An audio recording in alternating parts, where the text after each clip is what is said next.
Ladies and gentlemen, welcome back to another episode of the What Are We Doing podcast. My name's Levi McCurdy, and this is episode 174, and it's our first episode back this week.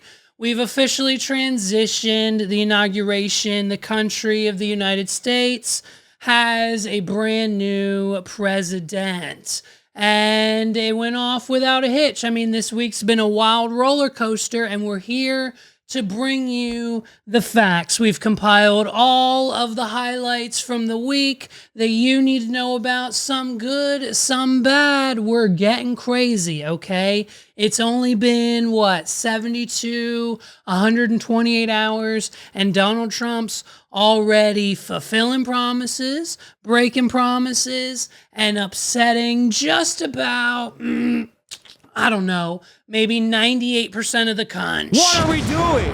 And so, listen, we kicked off the week, of course.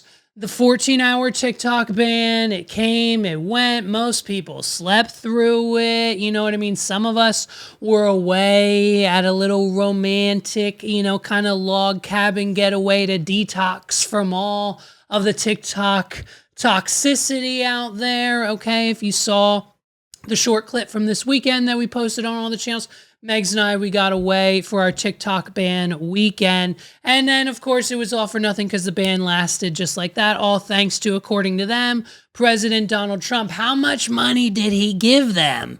You know what I mean? So, was it all a big publicity stunt? Were they actually going to ban? It's just a silly kind of situation, okay? And so we got it back with all good news heading into the inauguration.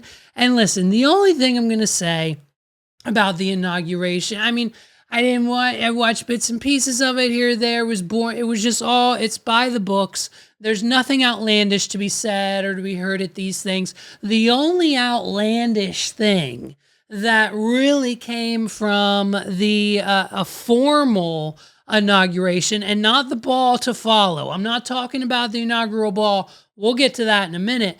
I'm talking about the official AM in the morning, let's get it started, official hand, not on the Bible this year, inauguration, okay? The only thing that we really have to discuss is, what are we doing with Fetterman? What are we doing? Can we discuss? Listen, I know we put him within the seat, within the senator position for Pennsylvania. It's fine.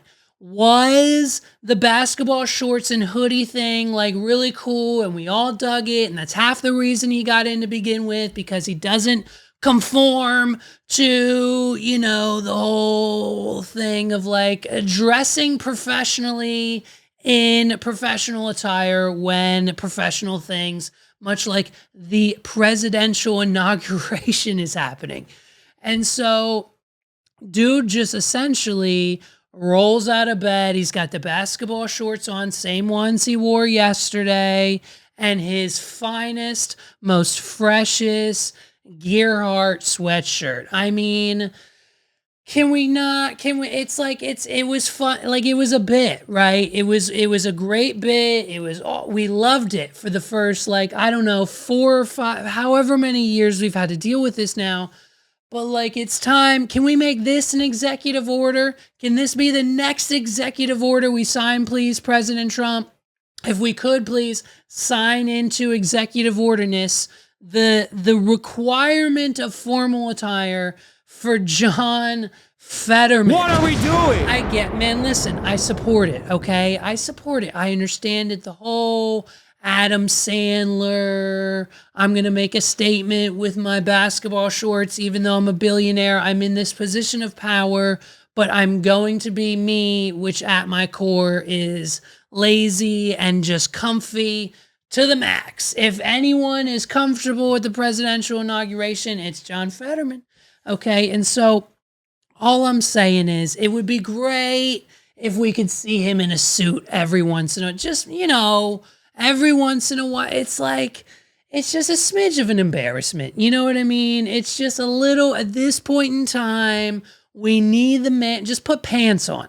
Keep the sweatshirt. Let's compromise. Let's come up with an idea. Let's work together on this. Let's let's let Fetterman, let's let him keep the hoodie. Fine. We all like a hoodie. It was cold. We get it. We had to move the whole thing inside after we just got done setting up 100,000 chairs for outside, and now the whole thing's inside. So everyone who went to DC to see it, aka all the loony bins wearing hats like this, didn't unfortunately get the experience they were hoping for, but it's fine. So the sweatshirt thing makes sense, but at least can we require pants? Can we sign the executive order to get this man to at least wear pants? Like, you can wear shorts from like April to September. How's that sound? Wear basketball shorts from April to September, but from like, October all the way through to March, buddy, dude, we gotta wear the pants. We gotta get some pants on, and we've just gotta represent the state a little bit better. Just a little bit better for the Fettermans, okay? And so in Trump's first 72 hours, like I said, we've got all the executive orders signed that he could possibly ever want to sign on his first day.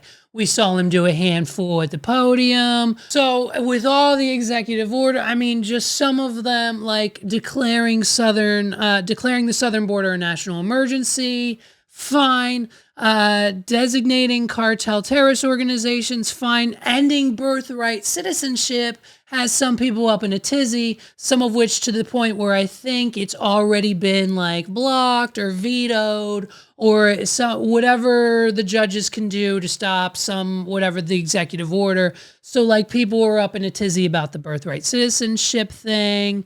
And BT Dubs, we've now once again withdrew from the Paris Agreement and the World Health Organization, basically because we were giving them 500 billion. We only have 300 million citizens. China was only giving them like 10 million, and they have like 1 billion citizens. So it wasn't really fair in Trump's eyes. So we're out of that. And the Big Mac Daddy of them all, fulfilling the promise of the campaign trail, he has pardoned 1,500 Jan 6 rioters. What are we doing? Now, some people think that maybe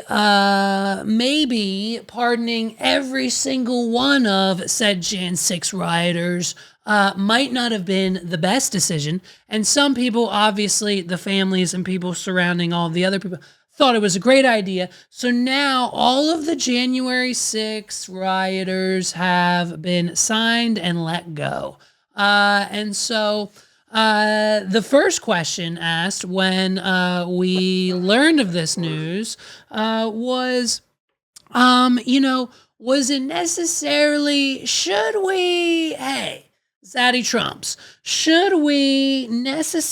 does it make sense? Does it 100% make sense to pardon all of them? Like, you know what I mean? Maybe we shouldn't pardon all of them. And so potentially, like, I don't know, maybe like the violent ones we should keep in prison. Maybe not. I don't know. Let's figure it out. You would agree that it's never acceptable to assault a police officer. Sure. Right? So then if I can, among those you pardoned DJ Rodriguez, he drove a stun gun into the neck of a DC police officer who was abducted by the mob that day. He later confessed on video to the FBI and pleaded guilty for his crimes. Why does he deserve a pardon? Well, I don't know. Was it a pardon? Because we're looking at commutes and we're looking at pardons. Okay, well, we'll take a look at everything. But I can say this. Murderers today are not even charged. You have murderers that aren't charged all over. You take a look at what's gone on in Philadelphia. Take a look at what's gone on in L.A., where people murder people and they don't get charged.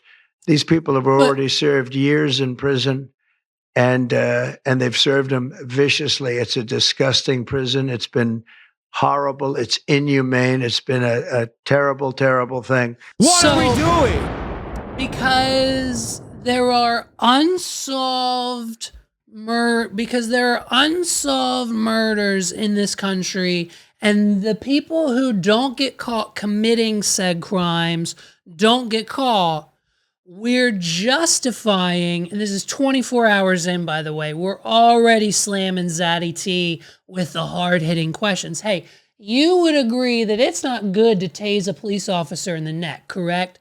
you would agree that it's good to not toss explosives into a crowd of a lot of police officers. You would agree that it's good to like not smash the windows of the Capitol building and shit on Nancy Pelosi's desk and have a shaman with the hat and the unicorn. Like, you would agree that half that stuff's not right? Yeah, sure. And so we are using the fact that there are unsolved heinous crimes in this country. We are using the fact that those people who have committed said unsolved crimes to release the Jan 6. Well, at least we can all rest assured at night knowing that our girl Riley, our local hometown hero, Miss, I think Riley Williams is her name. She lives right down the street. Now we can finally have her in person for an interview. Full pardon. What are we doing? Now she can go to all the Renaissance fairs. She can go to all the conventions now.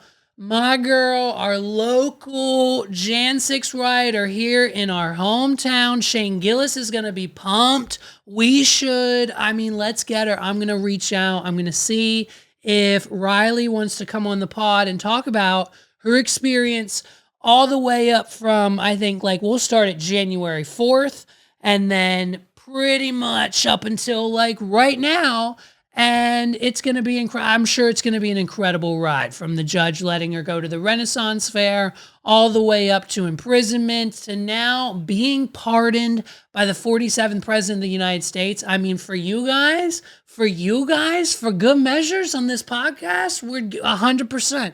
We got to give 2025 100% this year. What are we doing?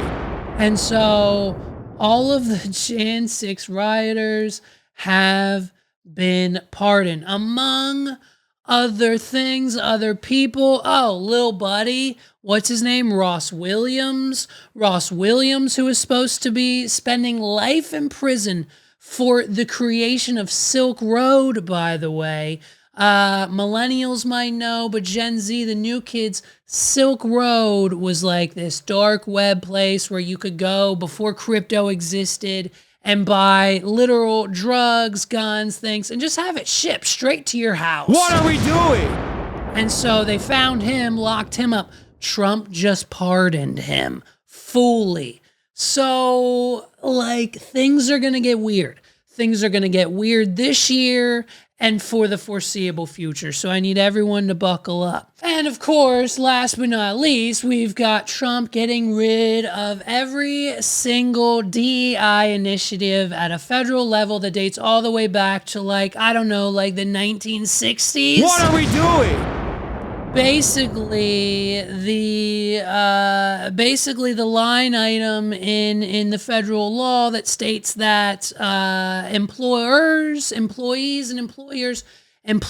hiring future and prospective employees may not and shall not, and it will be fully illegal if in which we find out if you have ever discriminated against someone and did not hire them at your company due to their race, their sex, their age, their gender, their belief system. This has been a huge part of the United States and people getting hired left and right. Trump signs one line later and executive orders out the door, and all of that goes away. And every single DEI hire on the federal government has been put on notice. They are on official, temporary, potentially permanent leave. Trump is now firing every single person hired to run any fashion or department, or anyone who was hired under said law for DEI positions in the federal government. Diversity,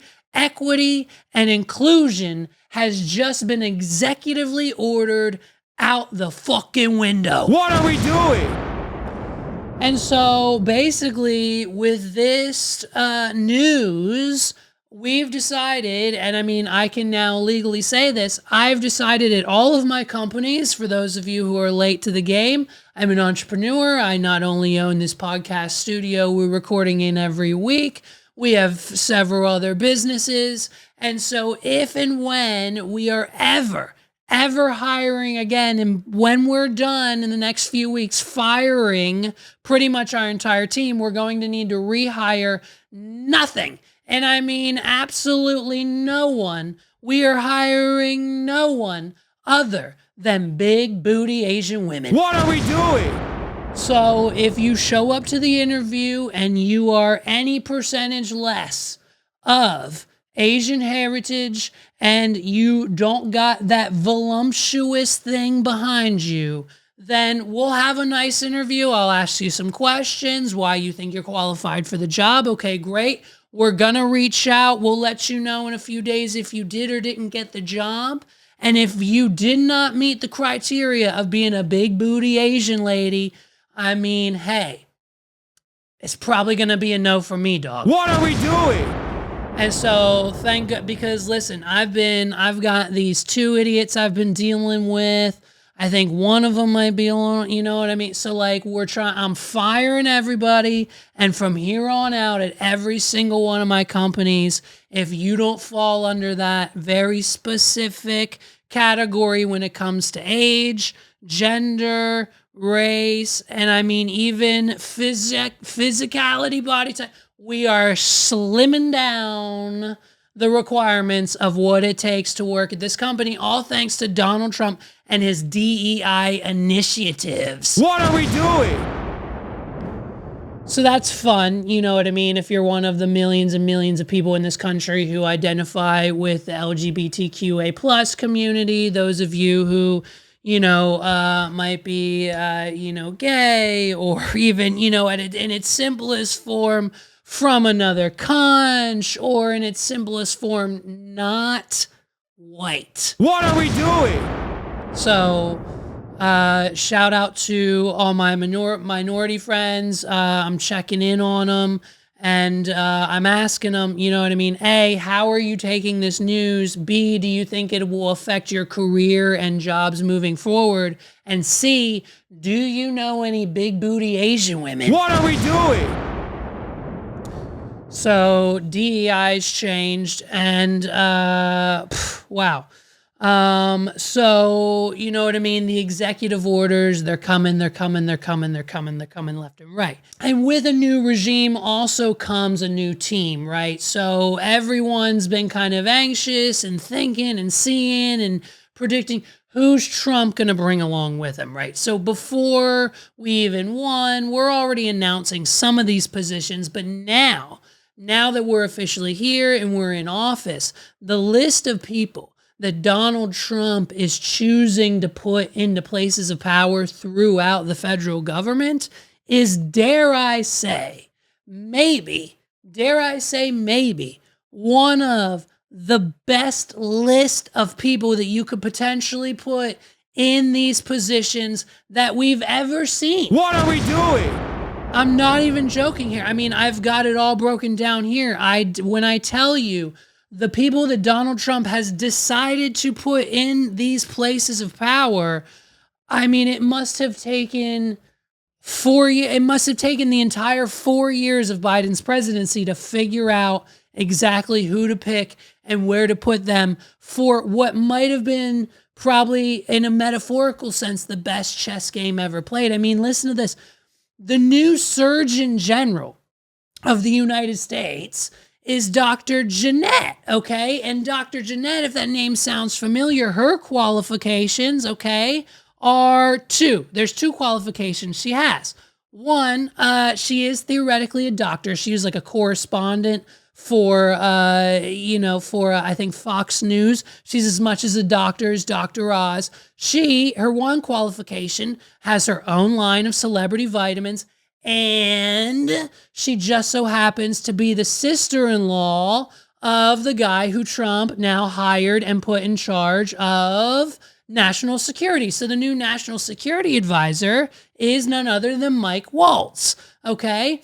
And also, who else do we bring along? We need a new head of the Navy. You know who the new head of the Navy is? His name's John Flalen. John P. I don't know how to pronounce his last name because it's crazy, but his name's John P. John P., the new head of the Navy, thanks to Donald Trump, has no military experience at all or business experience for that matter. And his only contribution was a $12 million fundraiser during the election for Donald Trump at his private estate, complete with a mirrored floor in the living room. What are we doing? And when asked, he says, and I quote, "It's something my friend Diddy had in his house." Ow! So that's the new head of the Navy, okay? The new director of national intelligence was once placed on multiple countries' terrorist watch lists for her involvement within specific crime organizations and other governmental organizations. Little sketched out there. Matt Gaetz, a once a long time ago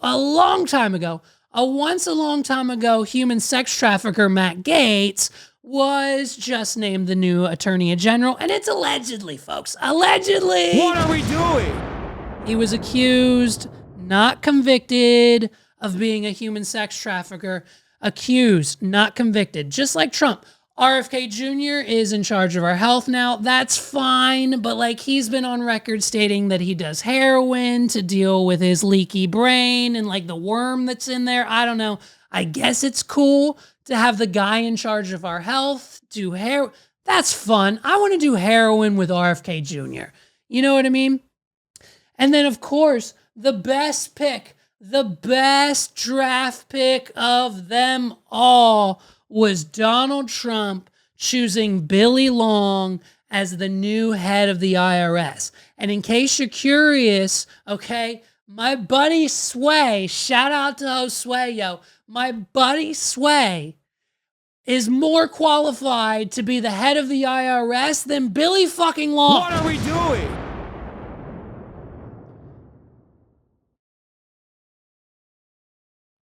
Billy Long does not have a CPA. He is not a certified personal accountant. He has never been a regular accountant or knows nothing about accounting. He has no background via the IRS or a degree in accounting, no background in booking, bookkeeping, finance, math. He's not a tax lawyer.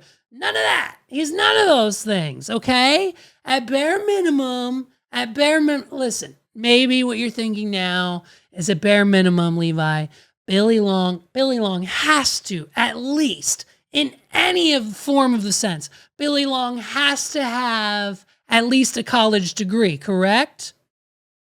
No. What are we doing? Someone call my boy Sway because he's got a college degree, okay? The guy who Donald Trump just put in charge of the IRS has no qualifications, no college degree, and BT dubs. The IRS has over 80,000 employees, okay? 80,000 employees with a $12 million budget. So Billy Long must be good at managing big budgets and big teams. Yes or yes? No is the answer? Okay, well, listen, let's look up his LinkedIn. According to Billy Long's LinkedIn, his work is the following: an auctioneer, a realtor, everyone's a real estate agent, a radio talk show host, everyone has a podcast, and his own mini golf establishment. What are we doing? And for a very brief time, listen, we did find some evidence. For a brief time, the only sliver and 1% qualification that Billy Long has to run the IRS is that he at one point in time served on the U.S. Congress. And while he was there, his plan was he proposed a plan to abolish the IRS, eliminate the income tax altogether, and essentially just slap a 30% sales tax on everything you buy to pay for it all. What are we doing? So that's who's in charge of the IRS now. So basically, not financial advice from a podcaster, me, but basically what I'm saying is for the next 4 years, I don't really think you need to do your taxes. You know what I mean? Because if Billy Long is in charge, I don't think too much is going to get done when it comes to formalities over at the IRS building. So, I mean, take a risk, take a shot in the dark. If you don't want to do your taxes for the next 4 years, I'd say now would be better than ever. Just save your money. Don't give it to TurboTax. Don't give any money to the IRS. They know how much you made. If you owe them money, they'll send you a letter. If you owe money in back taxes, they'll send you a letter. And if the letter never comes, then don't fucking worry about it. What are we doing? That's advice you can run with. Don't pay your taxes until they send you a letter that says, hey, we should have gotten this amount of money in 2019. Write us a check right now. Then you write a check. But until you get the letter, just don't pay your tax. Billy Long's not going to care. Billy Long's not going to care. He's going to take half of the $12 million yearly budget and put it in his pocket. That's what they're all going to do. That's why they got Trump to put him in these positions in the first place. No one's qualified, okay? Trump also named his convicted felon relative, Charles Kushner, who has no experience in the federal government, within the walls of the government, let alone knows a lick of the French language. Charles Kushner is now the ambassador for the United States over in France. So he'll be representing our company and our country, I should say. He'll be representing our country over in Paris, France. Does he know any type of French? Does he know the language? Probably not. Is he going to learn it? I don't know. But if anything, I guarantee you, to start, he's probably going to download Duolingo. What are we doing? So his convicted felon relative, Charles Kushner, is now the ambassador of France. And of course, who can forget the the billionaire African man himself, Elon Musk, the head of Doge. Now, what qualifications Elon Musk has inside the United States federal government, it's continued, much like the pattern we've seen so far, like the rest of this list, zero, none, zilch. But he's given Trump enough of his billions of dollars to earn him a spot. Much like Jeffrey Epstein had an office at the school, at the Harvard, whatever it was. After one of his convictions, they still gave him an office. If you have enough money, they'll give you an office anywhere you want. What are we doing? It doesn't matter where you're from. It doesn't matter what you may or may not be convicted of, whether it's an accusation or you've been to court for it or not. If you have enough money, they'll give you an office anywhere. And so Elon's worked his way as into the head of Doge. How ironic. And especially with Elon being so excited for his new role as head of Doge. He spent months and months and months in Pennsylvania campaigning for Donald Trump. So essentially, in a way, Elon Musk feels as if that Trump victory here in 2024, 2025 is partially due to his efforts. What are we doing? And so with that being said, of course, he has to take to the podium and let everyone in the audience, everyone in America, and everyone who voted, who made it possible for Donald Trump to be president of the United States once again, that his heart goes out to them. You know what I mean? Okay, that deserves one of these. What are we doing? What are we doing? What are we doing? What are we doing? What are we doing? What are we doing? What are we doing? What are we doing? What are we doing? Now, some people would say this is autistic. Some people say Elon Musk has Asperger's. Some people would say that Elon Musk, who has this Asperger's diagnosis, the autistic tendencies, there's no way he's doing the Nazi salute. There's no way. He's got autism. There's no way. It's fine. He's not going to do it again. He does it once. It's a thing. He meant to say, my heart goes out to you. It's not what you think it is. There's no way. You're crazy to think he's not going to do it again. It's just one of those situations where we're reading the headlines and we're taking it out of context, right? A second time. Well, it's going to be a long 4 years, folks.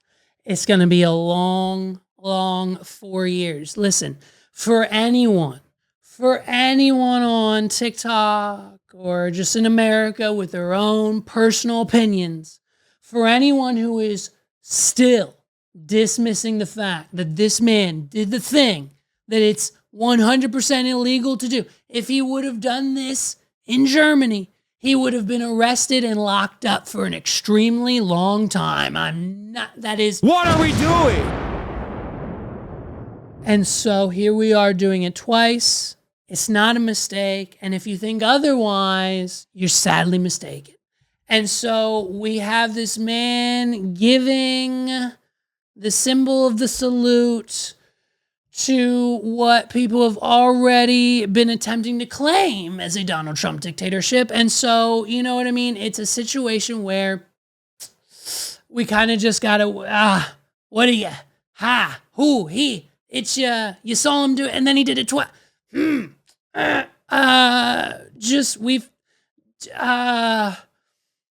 Okay, it's what we're doing now. What are we doing? That's it. That's the answer. Title of the podcast. The question, what do we do? Here's your answer. It's that. And this is where we're at. This is who you voted for. This is who you vote. Hey, remember, this is who you voted for. And so these are now, it's been a crazy 72 hours, hasn't it been, folks? I mean, Elon does the hand thing. And so then after the inauguration, we get to the ball. And I was there. I had a ticket. I had a ticket. Tim Dillon, friend of the show, Tim Dillon, gave me his ticket. He was supposed to go with Theo and Joe Rogan and the Paul brothers and Mike Tyson and Conor McGregor was there and a bunch of other like influencers, celebrities in the social space, you know what I mean? And so Tim Dillon, he called me, said, hey, you want to go? You can have my ticket. Here you go. So I got Tim Dillon's ticket. I was there, you know what I mean? And the best part of the whole thing wasn't Theo falling out of his chair, by the way. What are we doing? The best part of the whole night, I mean, if you weren't there and you couldn't experience this in person, what you have to understand is that basically as soon as the event started, one, everyone was already drunk and or intoxicated by the time they got there. And especially during the event, it was just a free flow of an open bar, especially for the celebrities who just like to drink a little bit too much. So when the performances came around, I mean, it was nothing but pure entertainment gold with our good old boy, Billy Ray Cyrus. Listen to this. Technical difficulties through the entire thing. And so they're trying to get this man off the stage, and this is what he's doing. He is just going a cappella. My horse to the old town road. I'm gonna take my horse to the old town road. I'm gonna I can't no more. Y'all can put your hands together now like that. If you encourage about, keep going. They told me to kill as much time as possible, so. Does anybody know the words to Achy Breaky Heart while I'm here? He doesn't. I'll try a little bit. Let's see what happens. Billy Ray Cyrus was hit with brutal technical issues during his performance at the Liberty Ball to celebrate Donald Trump's inauguration, and it was a total cringe fest. It all went down Monday night, and Billy was already on the struggle bus rocking a hoarse voice, no band, and attempting to sing an a cappella of Lil Nas X. Oh, and by the way, for those of you who don't remember because it was so long ago when the song came out, Old Town Road is Lil Nas X's song. What are we doing? Billy Ray's just the featured artist, so he's not even singing his own music. And the technical difficulties continued. I think Carrie Underwood had to do hers a cappella as well. But I mean, seeing Billy Ray Cyrus drunk on stage. Some people said he had too much coke. Some people said it was a sight to see. And so last but not least, something that we just found very hilarious, that of course we have to bring up, is before the inauguration, Trump launched a meme coin. What are we doing? The Donald Trump $ Trump coin is now for sale. I think it's on a downward spiral. Let's see where it's at as of today, Friday. Price of Donald Trump coin. It's worth $33. Yeah, and at its peak, it was. I mean, what did everyone sell out at? Everyone sold out at, I think, like 60 or 70, and it's been going down ever since. So on, I think it was like late last Friday, last weekend, Trump announces a coin. And by the way, he owns 80% of the, it's all locked up. So we're only buying the 20% that he's going to pump and dump on us. And shout out to Portnoy. Apparently Dave Portnoy got in at 500K. The morning after, by the way, which it was still very low, I think in like the $10, $11, $12 a share coin price. He put 500K in, exited it at 1.5 million for a total win of $1 million on the Trump meme coin flip. What are we doing? I mean, good for him. I didn't get in, but I'll tell you what I did get in at. I got in at the Bitcoin price of under 100 grand. So I'm back in, folks. I'm back in. I own I think 2%. I think I own 2 or 3% of a Bitcoin. Whatever that calculation is, I got in at like 99, maybe a little over 100 grand. So anything over 100 is good news for me. So the fact that, what are we at now? 106. We're on the up and up, babes. I didn't get in on the Trump coin, but I'm thinking about holding this Bitcoin for the next few years and seeing how far it can go. Analysts are putting it at about 130,000 a coin by the end of 2025. Fingers crossed that's the case. We go up 30%. We went up 30% from last year.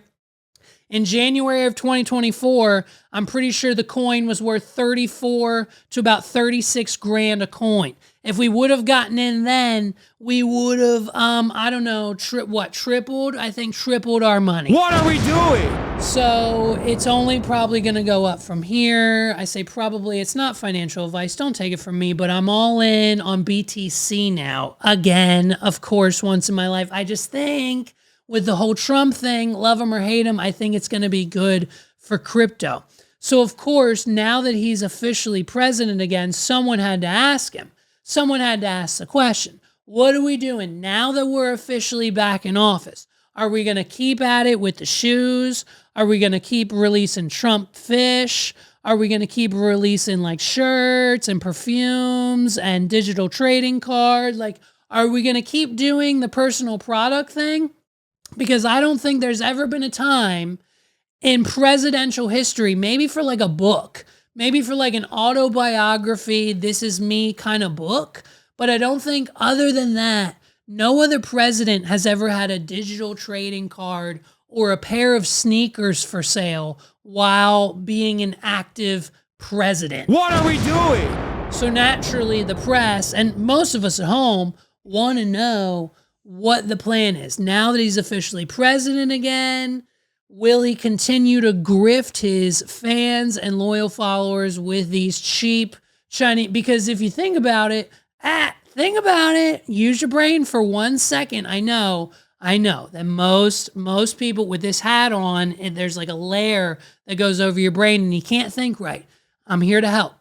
Think for a second. If Trump puts tariffs on everything coming in from China, making it so that we have to pay like 30% more for these products, how's that going to hurt his bottom line when his shoes, perfume, t-shirts, and everything else Trump has been selling his audience for the last 2 to 3 years comes straight from China? What are we doing? Now your $150 all gold Trump shoes are now going to cost $250, all thanks to the man's own tariffs on the other Does that make right? You know what I mean? What are we doing? So we had to know. We had to know what the answer to the question was. Do you intend to continue selling products that benefit yourself personally while you're president? Well, I don't know if it benefited. I don't know where it is. I don't know much about it other than I launched it. I heard it was very successful. I haven't checked it. Where is it today? You made a lot of money, sir. How much? Several $1 billion, it seems like, in the last several days. Several billion? That's peanuts for these guys. So you talked about the letter from President Biden. Can you give us some sense, broadly speaking? Yeah, he wrote. What are we doing? Ow! That's the Trump weave. We've got 4 more years of the Trump weave. You know what I mean? He hits you with a zinger. You want an answer to a serious question? Guess again. Then he hits you with the stinger of, that's chump change to these guys behind me, aka Elon Musk, Jeff Bezos, Mark Zuckerberg, and the CEO of Google. And by the way, if you think for a minute that seeing all these CEOs of these tech giants, these trillion-dollar tech companies, CEO of Apple, CEO of Facebook, CEO of Google, if you think for a second that Elon Musk, Mark Zuckerberg, and Tim Cook, and all of the tech CEO billionaires who are there sitting behind Donald Trump at the inauguration are all there whispering and all there talking about how much better life is going to get for the middle class and all of their customers and the people who consume and pay for their products, you're sadly mistaken, because the only reason the tech billionaires are there sitting behind the other tech billionaire, who is now the 47th president of the United States, is because they're going to make even more billions of dollars, all thanks to their new best friend, the 47th president of the United States. What are we doing? And so they have zero of our interest at heart, and it is going to be so much fun to watch. You thought Nancy Pelosi making 30% in all of her inside trader stock choices was fun. Wait till you see how much more money Elon Musk, Tim Cook, Mark Zucks, and all the other big tech CEOs that are sitting behind Donald Trump. Wait till you see how much more money they have now, from now to 2028. I guarantee you it's going to be an astonishing fucking number. What are we doing? So we've had this crazy weather on the East Coast and like down through the United States. We got inches here this last week. We still have snow in the ground from this last snowstorm. We got like 4 or 5 inches here. New Orleans, they're snowed in down in Louisiana. Thank God we're not at the Super Bowl yet, because they're having snowball fights out on the streets of New Orleans. They haven't had snow in like over a decade plus. There's snow in Texas. There's snow in Florida. Florida is covered in snow. New Orleans, this whole winter storm has got the East Coast and the southern parts of the country that normally don't get it a little devastated, okay? And this is where, listen to this, for those of you who have kids, tell me how things are going at the schools, because my son's school, listen to this. Listen to what they decided to do. So the winter storm was supposed to hit on like Monday, Tuesday, right? But Monday and Tuesday Monday was Martin Luther King Jr. Day. So naturally, federal holiday, schools are closed. The boys' school said, well, we're off on Monday. We also need an in-service day on Tuesday. So they're closed Monday, Tuesday, so the kids will be in school Wednesday, Thursday, and Friday. Well, we got a snowstorm. And so everyone was up in a tizzy. We're probably going to have to cancel school on Wednesday too, because of the snow and driving conditions.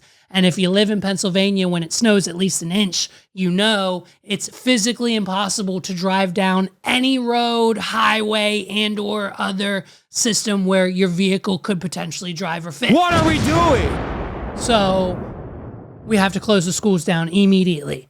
And so what the school decided to do, listen to this. They gave them off. They said, hey, we have to give you off on Monday, and it's our decision to give you off on Tuesday. And since we're probably, because of snow, going to be off on Wednesday, they sent home a packet. They sent home assignments, and they were going to make the kindergarten class. We're not talking first, second, third, middle school, high school. The kindergarteners were supposed to have a virtual day on Wednesday where they were supposed to, instead of going outside and playing in the snow, because that's why school was canceled anyways, they're to sit inside and do this assignment with their parents' supervision. We're supposed to force our son on a snow day to do his homework in kindergarten. What are we doing? Hey, we're not doing that. We're not doing that. We're not doing that. It's off. It's a freak of nature. It's a snow day. He's going outside to play to get his energy out. If you think we're going to sit here and teach him his kindergarten assignment when you already voluntarily just had him out of school for a month straight between Thanksgiving and Christmas and New Year's, and then 2 more days for Martin Luther King Jr. Day, and then another snow, and you're going to tell me that I have to now homeschool my child on snow days? Hey, you out of your mind. What are we doing? So we didn't do it. It's fine. It was just a 2-hour delay on Wednesday anyway. So we avoided that whole awkward, we're not doing it conversation with the principal, of course. But these Texas, the Florida, these states that normally don't have these snow days are just, they're living it up. The kids are outside, they're having fun, and they're building snowmen. And some of the children's most creative, they're just so, the kids today, they're so creative. Look at what this one kid did here, I think out in Texas. Ready? Andrew is clearly a creative person. Andrew, Creative tell me little about kids. the snowman as Sergio Man, snowman. takes a look at it. So what I did here is I pretend like I was a murderer, and I used red food dye, stabbed it in the stomach with a sword, kind of went through it, and it's dead. Yeah, clearly. Yeah, and your mom says you have kind of a morbid sense of humor. But it's funny, right? Yeah, it's funny. And he's really into swords and stuff, like knights and things like that, or what? I'm really into knights and swords, cannons, stuff like that. And the snowman, unfortunately, is on the receiving end of one of your swords. Rest in peace, snowman. And, he's not going to be around long anyway because, the weather's going to improve over the next few days, but you just couldn't let him wait for nature to occur, huh? Wow. And Andrew's mom was telling me that he's a cancer survivor, and we applaud him. In 2021, he was still going through treatment, so at the time, couldn't go out and enjoy the weather as much, right? No, we only stayed out for about 20 minutes, and then he had to go inside. Now we got. Cold. I'm glad you're able to come out and enjoy the snow today. Okay. Even though your snowman I didn't know. First of all, What are we doing? I didn't see the whole the climate. Okay, first of all, check the kid's closet. There is 100% either a dead rodent, a squirrel, a bird, a cat that went missing in the neighborhood. I guarantee it. You're gonna find it in a shoebox on the top shelf of the kid's closet. The snowman wasn't this kid's first victim. What are we doing?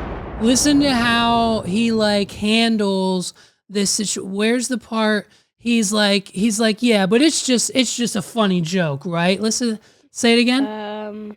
But it's funny, right? Yeah, it's funny. Yeah. Your mom says you have kind of a morbid Well, it's funny, sense of right? humor. But it's funny, right? Yeah, it's funny. And he's really into swords and stuff, like knights and things like that. I'm really into knights and swords, cannons, stuff like that. Anything that'll kill somebody. Unfortunately, But then we draw. The cans. God damn it. So now we have to feel bad. Yeah, see, it was these. Hey, why this? This is a story. Shout out to the Houston area news, because this is true journalism. What are we doing? You were supposed to listen. We were literally going to send this kid to juvie. I had a whole bit plan. I was going to send him to juvie. We were going to get him therapy. I mean, if the mom doesn't have this kid in therapy already, he needs to go. He needs to be monitored closely. He needs to have an AirTag or a tracker chip on him at all times, because I'm telling you, the snowman is not his first and will not be his last victim. Okay. We've seen this play out before. And it's usually not good either for the parents or people around this kid. I don't know. And now, is the cancer thing, knowing that he's a kid as a cancer survivor, it kind of seems even more fucked up now, doesn't it? What are we doing? Like the kid's going to use that as an excuse. He's going to be like, go easy on me. I survived cancer. And like to get at, I don't know, man. I don't know. If you look into this kid's eyes, he looks like a monster. I think I'm still on that side of the fence. I think we need to keep a close eye on this child. Do not let him stray too far from the house unsupervised. We need to keep an eye on him down in the Houston area. So those are the snowstorms, crazy snowstorms going on in and around the country. Listen, last but not least, we've got to give our flowers and props where flowers and props are due, okay? I think, and this is a bold, but maybe not even hot take of a prediction, but 2025 is going to be the year for Trisha Paytas. I mean, can we just talk about the rebrand and the 180 and the accomplishments? I mean, let alone everything from 10 plus years ago up until now. Just in the last 18 months, I'd venture to guess that no one saw this whole side and transformation of Trisha Paytas ever happening. What are we doing? I mean, the comeback, the success. I mean, did finding love. This is the only thing we could literally come up with. It's either luck or love. Did finding love change Trisha Paytas for the good? Because as of like 3 years ago, pre-COVID, maybe 4 or 5 years ago, she was a chicken nugget. She was reading fast on America's Got Talent. She was in and out of mental hospitals, the whole Jason Nash situation. Just a dark time in her life. And then kind of like that transition through like the comeback with frenemies, but also that falling out. And then boom, she falls in love with, marries Moses, has 2 kids, and presumably life couldn't be better now for Trisha Paytas. What are we doing? She's got, I think, and I think the same thing goes for Tana Mojo. I think finding true love has changed these once wild child women into, very successful, very level-headed, still kind of that bubbly, kind of outrageous personality, but they've got core values now. What are we doing? And so my prediction, listen, did we forget that just like 18 months ago, Trisha Paytas was in Playboy. She was on Saturday Night Live. She's got some music out. Her podcasts are popping off. She just started a second podcast. She got Just Trish. Now she's got Love, Lifeline, Dateline, whatever with Tana Mojo, where they take your phone calls. She just launched her own Eras tour, by the way. And PT Dubs, the tickets are A, almost already sold out, and B, more expensive than Post Malone and Jelly Roll. What are we doing? I personally paid somewhere around, I think, about $600. I paid about $600 for Megs and I to be pretty very close to the stage at the Philadelphia Post Malone and Jelly Roll concert here coming up in May. And when we last looked, Trisha Paytas, even smaller venue in Philadelphia, that close to the stage, Eras Tour, Trish Eras Tour, like almost $700 a ticket. What are we doing? So if you got a significant other, which most people do, let's face it, not most of us aren't going to Trisha Paytas' show by ourselves. So we've got a friend. It's going to cost upwards of $1,500 just for the tickets, traveling. You need an outfit, the hotel. I mean, when she announced her own Eras tour, I thought it was just a rip on T-Swizzle. But in reality, the ticket prices and the limited availability of them all, because they sold out just like that, because it's just Trish. It's the Eras tour, Trisha Paytas. What are we doing? We're all here for it. We want to see it. I mean, we're talking about Trisha Paytas, and now she's got a one-night Broadway show. She's got a one-night Broadway show now in New York City. Listen to that. She has a one-night Broadway show called Trisha Paytas's Big Broadway Dream, starring who? Not only is it Trisha Paytas herself, she's got Sutton Foster, Ben Platt, Joy Woods, and Rachel Ziegler. What are we doing?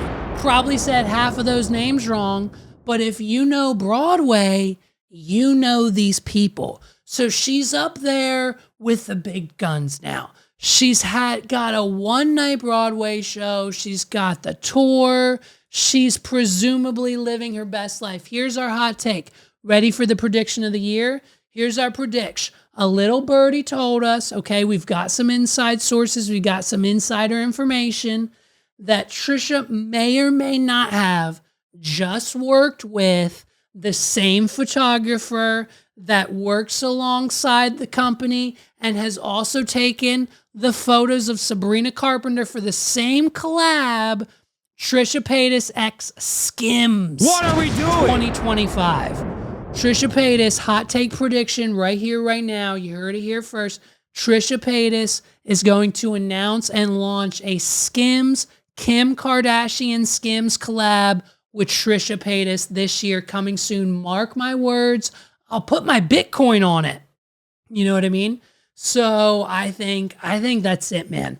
I think Trisha Paytas is going to have the year of her life. I think her comeback has been incredible to watch. If you don't know who Trisha Paytas is, go to YouTube and head down the rabbit hole, because it's probably one of the greatest online social media roller coasters since the beginning. She's been on it. She's been on YouTube. She's probably one of, maybe otherwise up there with Rhett and Link, but she's probably one of she's like one of the OGs of YouTube, man. What are we doing? She's one of the OGs still doing it. I mean, she's got years on everyone else. She's got upwards of the uttermost success, Saturday Night Live, podcast, Playboy, her own Eras tour. I mean, she's going to Broadway.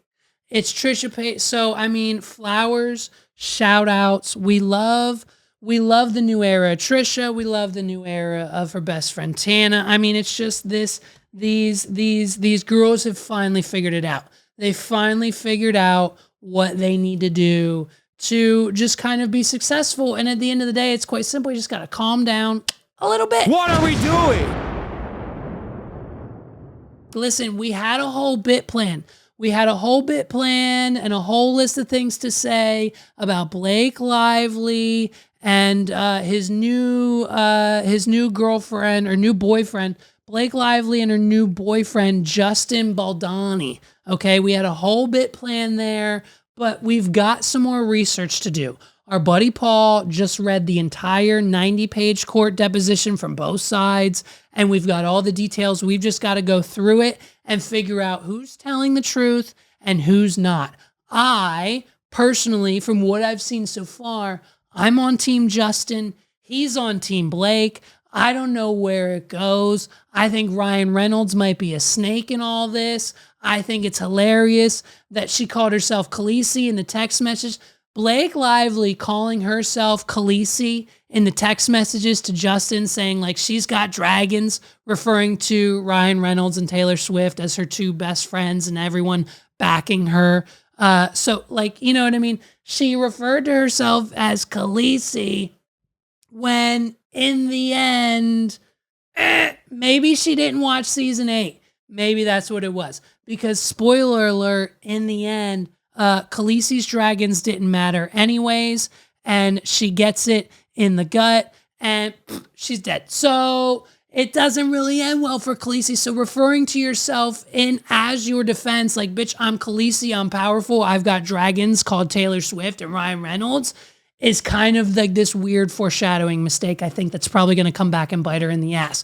So we've got Justin Baldoni's lawyers making websites, putting up videos, text messages. I mean, it's gonna be an Amber Heard, Johnny Depp 2.0 situation. So once I get the download from Paul, once we fully understand the whole thing, I mean, listen, we'll come back and we'll regroup and we'll fully digest the entire Blake Lively versus Taylor Swift versus Justin Baldoni versus Ryan Reynolds. Listen, we've known Blake has been a bit, we know Blake Lively hasn't been the nicest person for a while. I mean, this isn't new. Like we know, like her and Justin didn't do press together because of all this.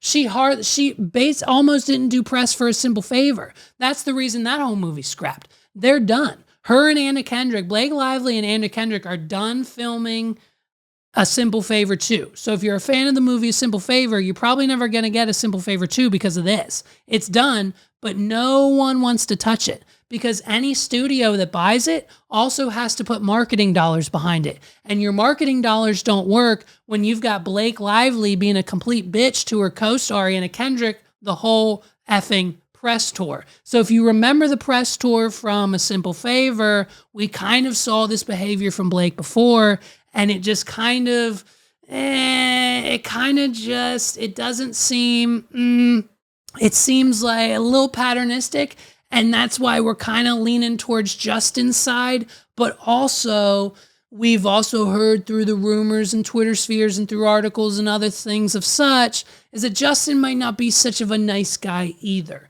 So, A Simple Favor 2, it ends with us. I mean, it's certainly going to end with Blake Lively and Justin Baldoni. My hot take, she fell in love with him, Ryan found out, and then in order to cover her tracks and say that, it was him coming onto her, she had to create this whole sexual harassment thing, and it's probably going to come back and bite her in the butt. I don't know. Hot take. We'll see where it goes. Like I said, let's prepare. Maybe next week we're going to have a full probably rundown of the Blake Lively, Justin Baldoni situation, because now we're just indicted with it. I got to talk about it more than I just did. Ladies and gentlemen, my name's Levi McCurdy. This has been another episode of the What Are We Doing podcast. I can't wait to rock 2025 with you guys. It's been a great year so far. Let me know in the comments below how things are looking out for you this year so far as we head into February. If you don't have a Valentine, I'll be it this year. Have a good week, everybody. We'll see you in about 7 days. Next Friday? Yeah, that sounds great. Peace out, everybody. What are we doing?